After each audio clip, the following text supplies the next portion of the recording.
Barack and Michelle's vacation just came to an abrupt end after receiving devastating news. Just because Obama is out of the White House, it doesn't mean he's finished parading around like he's the freaking king of planet Earth. Over the week, the former narcissist-in-chief and Michelle traveled for their lavish vacation in Italy, where they had to make sure that the world knew they were arriving. The royal couple conspicuously arrived in the central Italian region on Friday, where their private jet was escorted by an alarming 6 fighter jets, complete with a 13-car motorcade, that we are paying for, as they headed to a $15,000 a night private villa. But unfortunately for Obama and his American-hating wife, they just had their entire opulent vacation completely wrecked, after receiving devastating news that even their endless stacks of money will be helpless to shield them from. Throughout his 2 terms in office, Obama and Michelle lived high on the hog thanks to the American taxpayers, as they jet set around on our dime with their luxurious excursions whenever their black little hearts had half an inkling. Obama exploited his presidential position by utilizing Air Force One as his personal taxi service to fly all over the world, while racking up a colossal amount of money to the tune of almost $1 billion that the American taxpayers had to foot the bill for. But now that Obama and his snotty wife are out of office, their narcissism and contempt for the American people are now coming back to bite them in the ass in a massive way. The Judicial Watch Group just announced their plans to sue the U.S. Division of Homeland Security, after the government agency flat out refused to react to the FOIA requests they made on March 24, 2017, where the watchdog group asked for all Secret Service records relating to Barack Obama's post-administration trips that he continues to take on our dime. From Judicial Watch. Judicial Watch announced that it obtained records from the Secret Service and the Air Force in response to Freedom of Information Act, FOIA, requests that show Obama family travel cost taxpayers a grand total of $99,714,527.82. The new Obama White House era travel records show the March 2014 trip to Key Largo during spring break, where the first family stayed at the exclusive Ocean Reef Club, cost the Secret Service $247,827.50, $182,120.33 for hotels and $65,707.17 in travel expenses. The total cost of that trip with previously released $885,683 and flight costs from the Air Force is $1,133,510.50. Other documents show that Michelle Obama's February 2015 Aspen vacation cost the Secret Service a total of $64,807.41. $47,109.28 for hotels, $3,559.43 in rental cars and $14,138.70 in other travel expenses. The total cost of the trip with $57,068.80 in flight costs from previously released Air Force records is $121,876.21.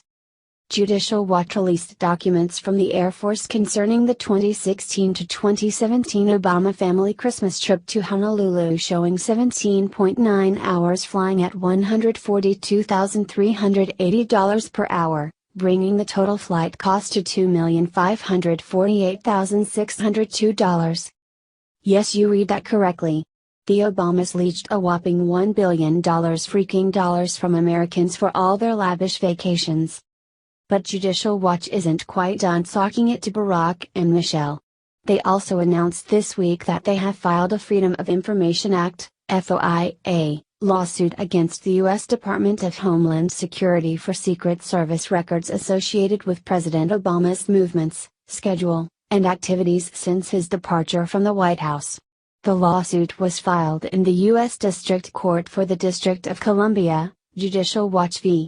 U.S. Department of Homeland Security, No. 1, 17 CV 00928, conservative fighters reported. Here's the information that Judicial Watch is seeking from the FOIA request, that the Secret Service still refuses to hand over, as reported by conservative fighters. All records of former President Barack Obama's movements, schedule, activities, or meeting for January 21, 2017 through March 21, 2017. Such records include, but are not limited to, U.S. Secret Service schedules and activity reports.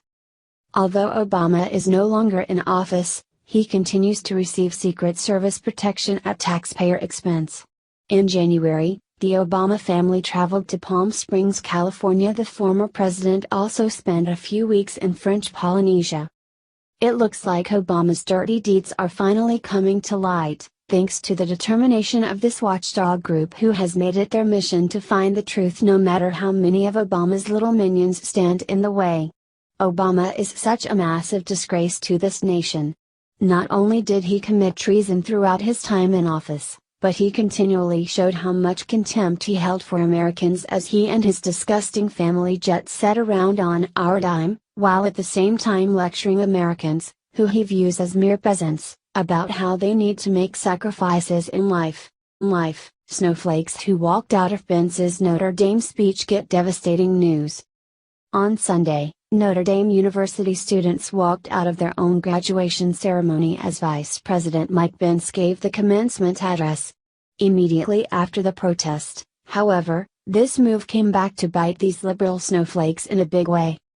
Mad World News reported that social media personality Chad Prather fired back at these students with a Facebook rant that included 3 words that they won't be forgetting anytime soon. Employers.go find the video of the college grads at Notre Dame walking out on the vice president's commencement speech. He said, "Remember their faces and don't make the mistake of hiring them. As a boss, you will do and say things they disagree with and their feelings will be hurt. This is how they respond to disappointment. I have a strong feeling they will be experiencing a lot of it in the years to come," he continued. The Texas cowboy went on to say that this is nothing more than the product of a generation that wasn't properly disciplined. This little juvenile protest demonstrates the fact that this generation has never been held accountable with consequences from their actions, he concluded. If one of my kids walked out on Joe Biden in that fashion, there would have been hell to pay. Believe that. Twitter users made it clear that they agreed with Prather. Share this story if you think these Notre Dame snowflakes were wrong to walk out on Pence. What do you think about this? Comment below. Look what happened immediately after President Trump landed in Belgium. President Trump landed in Brussels Wednesday afternoon in the latest stop of his first foreign trip, touching down in a city he had previously called a hellhole. His first meeting was with Belgium's Prime Minister, Charles Michel, who greeted him as Air Force One landed. But the main focus of his trip to the Belgian capital is for a NATO summit. Trump is harshly critical of NATO as a candidate, declaring the military alliance obsolete. He has also criticized member countries for not following NATO guidelines to spend at least 2% of their gross domestic product on defense. The president has been similarly critical of Brussels, the Belgian capital that is home to both the NATO and European Union headquarters. After the city's recent struggles with terrorism, Trump called Brussels a hellhole. Brussels is Trump's 4th stop on his maiden overseas tour. His 5th and final stop will be Sicily, where he'll meet with the leaders of the group of 7 wealthy nations. NATO is rolling out the red carpet for Trump in Brussels. The military alliance, which Trump once declared obsolete, has been busy repackaging its image and is ready to unveil a new headquarters worth more than €1 billion. In recent months, member nations have strained to show they are ramping up defense spending as Trump has demanded, even though they have been doing so for a few years in response to an aggressive Russia. And while they agree with the chief of the alliance's most powerful member that NATO can do more to fight terrorism, they say it can be achieved with more of the same, training and mentoring troops in Afghanistan, and equipping local forces in Iraq so they can better fight the Islamic State group themselves. They'll only talk about what he cares about, so really he should come out of this meeting feeling as though NATO responds to him, said Christine Bertstina, NATO analyst at the German Marshall Fund think tank. At least that's what they hope here. Indeed, as part of the repackaging to be announced during Trump's 24-hour visit to the city he branded a hellhole, NATO is likely to agree to join the 68-nation international coalition fighting ISIS. The move is symbolically important, especially since the group claimed responsibility Tuesday for a deadly explosion at an Ariana Grande concert in Manchester, England. An anti-terror coordinator may also be named, but most changes will be cosmetic, as NATO allies have no intention of going to war against IS. It's totally out of the question for NATO to engage in any combat operations, NATO Secretary-General Jens Stoltenberg said Wednesday, on the eve of the meeting. The 28 member nations, plus soon to join Montenegro, will renew an old vow to move toward spending 2% of their gross domestic product on defense by 2024.